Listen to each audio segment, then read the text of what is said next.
to the Ephesians. Brothers and sisters, finally, draw your strength from the Lord and from his mighty power. Put on the armor of God, so that you may be able to stand firm against the tactics of the devil.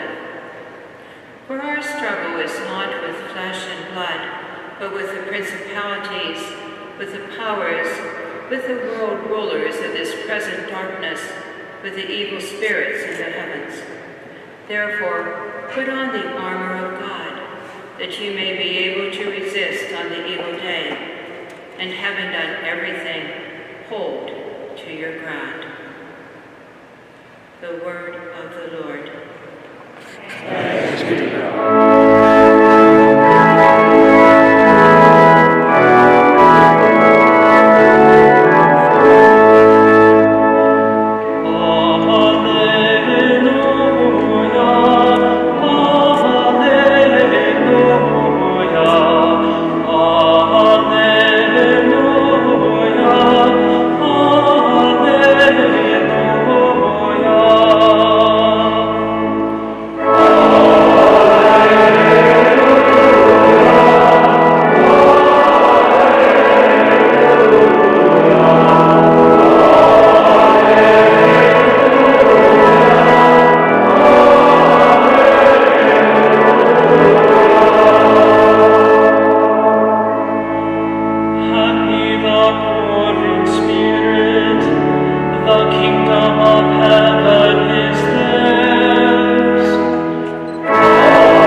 The Lord be with you.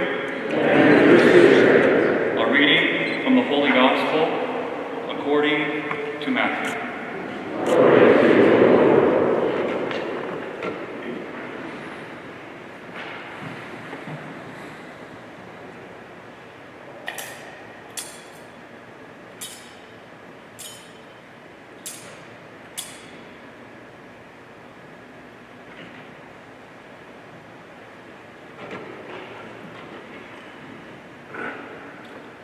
At that time, Peter said to Jesus, "Here we have put everything aside to follow you. What can we expect from it?"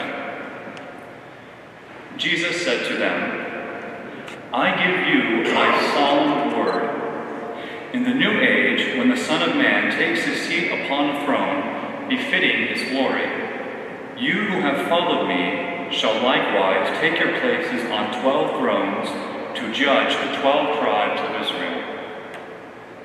Moreover, everyone who has given up home, brothers or sisters, father or mother, wife or children or property, for my sake, will receive many times as much and inherit everlasting life."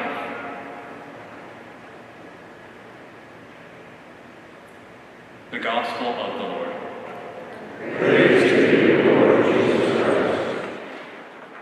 Good evening, everyone.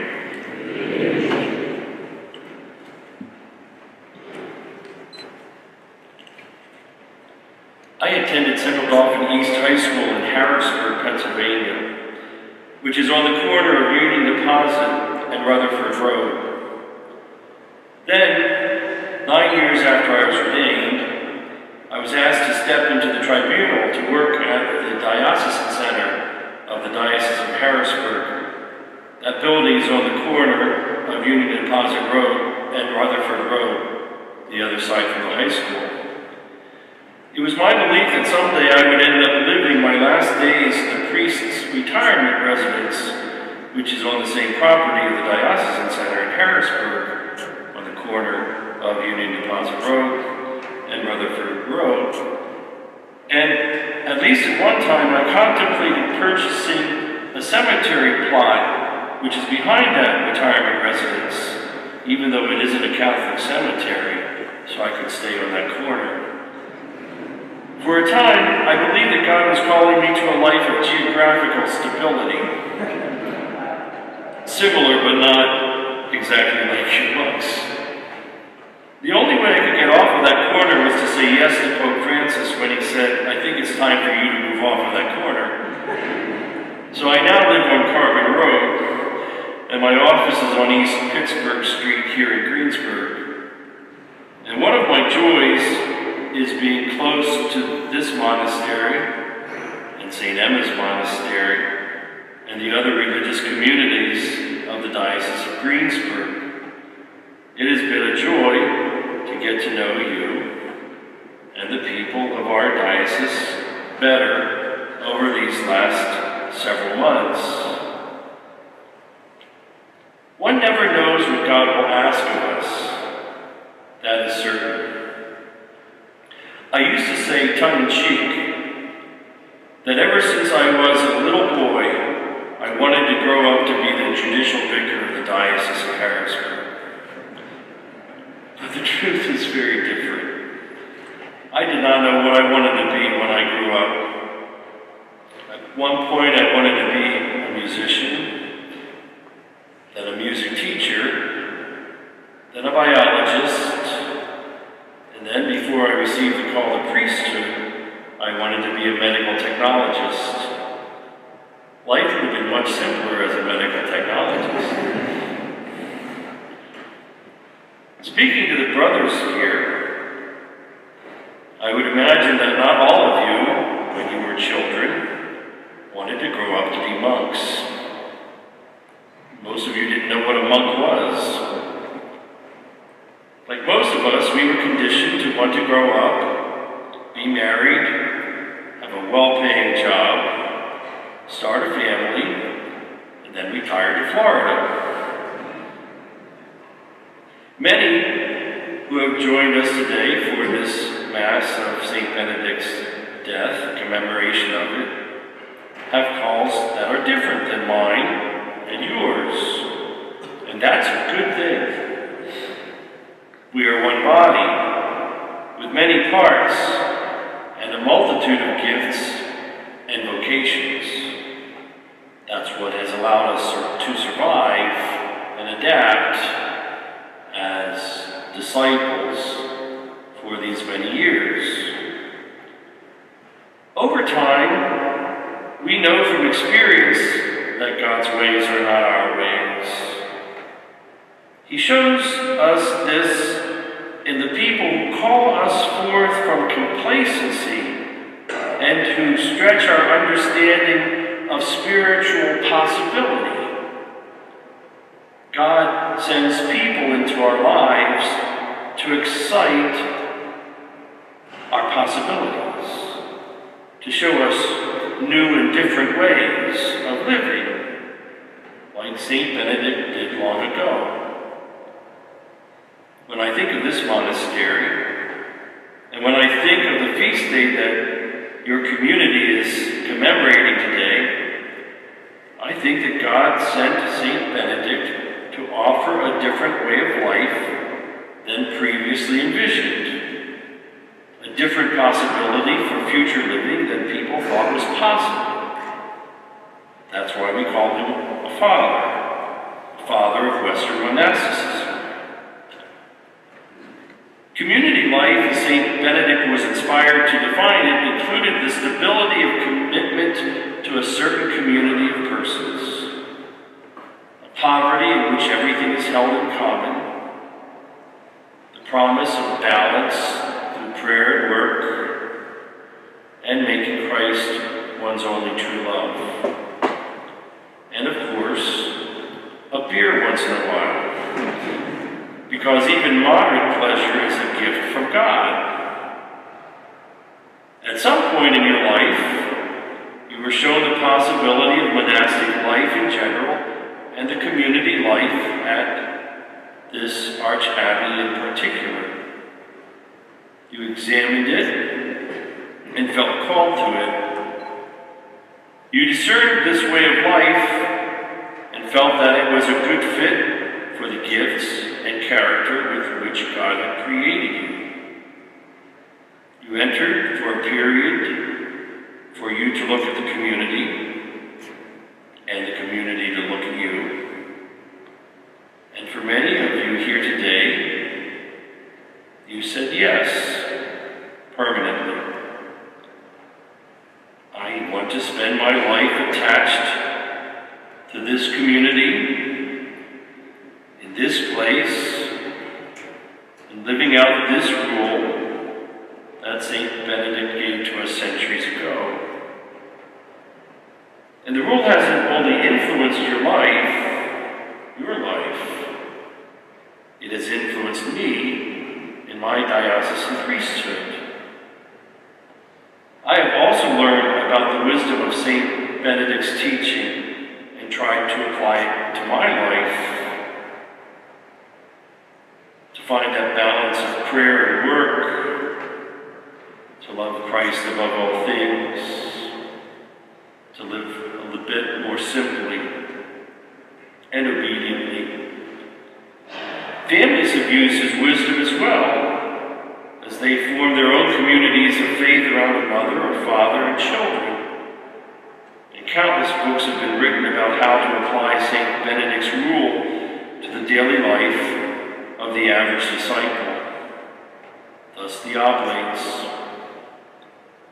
In community, whether here or in community of the average family, we practice the virtues. In community, we learn how to be patient, kind, understanding, and forgiving. Being so close together as a community of faithful men, you monks make the gospel come alive on this particular hill in this year of mercy, with a special emphasis on the revolution of tenderness and love that Pope Francis has called for. Now you know, if you don't, I'm going to tell you, that many people idealize life in the monastery. They see you with heads bowed, hands folded, candles lighted, and psalms chanted to near perfection. But you know better. You know that temptations, great temptations, that exist in monastic life, just as they exist in family life. I've often said it would be a much better church if it didn't have people in it. But it does have people. That's how the Lord made it, so that we could learn from one another and grow from each other, learn the virtues. There is the temptation to let one brother's idiosyncrasies drive you nuts. There is the temptation to want to dominate. There is the temptation to want to objectify the other person and make them less than human. And there is the temptation to take that extra beer. In fact, that is exactly why St. Paul reminds all of us to put on the armor of God. Monks need to put on the armor of God. Moms and dads need to put on the armor of God.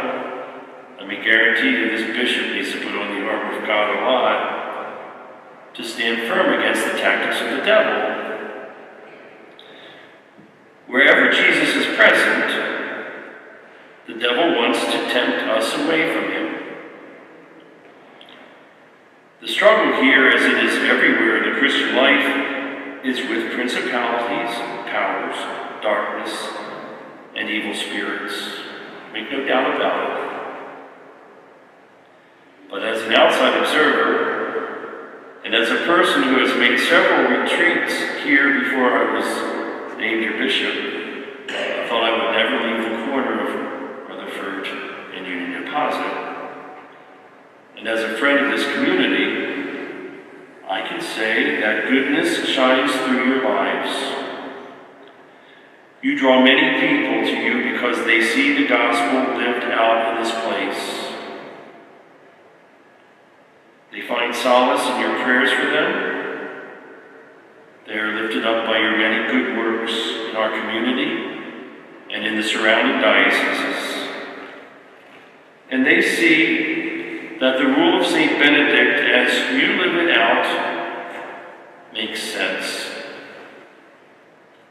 That is why they want to take what is best in St. Benedict's rule and make it work for them too.